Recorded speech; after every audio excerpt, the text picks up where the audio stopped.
अगर मरने से पहले आपको एक मौका मिल जाए तो आप क्या करोगे? तो सुनते हैं इस कथा को। बहुत समय पहले की बात है।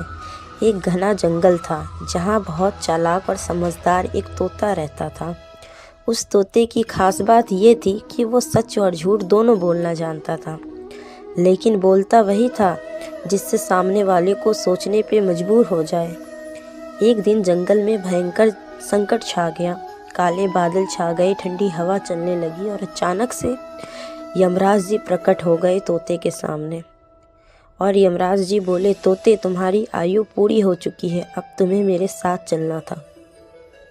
तोता तो था ही चालाक, उसने अपनी चालाकी बुद्धि चलाई तो वो बिल्कुल नहीं डरा यमराज जी के सामने। वो मुस्कुराकर बोला, महाराज, जाने से पहले एक सवाल पूछता हूँ। यमराज जी बोले, पूछो तोते, क्या पूछना है तुम्हें? तोता बोला, क्या आप सच में न्याय के देवता हैं या सिर्फ वही करते हैं जो आपको चित्रगुप्त लिख के दे देता है? यमराज जी ये बात सुनकर चौंक उठे और उन्होंने चौंकते हुए कहा, हम कर्मों के अनुसार न्याय करते हैं तोते।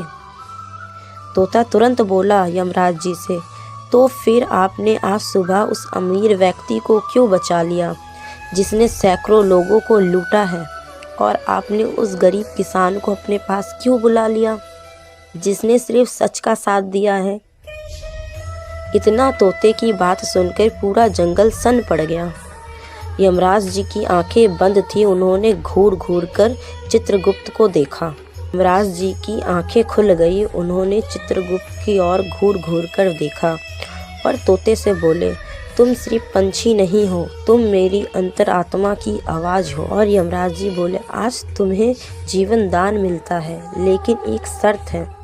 तोता बोला, क्या महाराज, क्या शर्त है आपकी? यमराज जी बोले, धरती पर रहकर लोगों को याद दिलाओगे कि मौत से नहीं, कर्मों से डरना चाहिए, यही आज से तुम्हारा काम है। तोता आज़ाद हो गया, उसने अपनी चालाकी बुद्धि चलाई और वो फिर से बच गया। इस कथा से हमें ये सीख मिलती है कि बुद्धि और सच के आगे मौत को भी झुकना पड़ता है।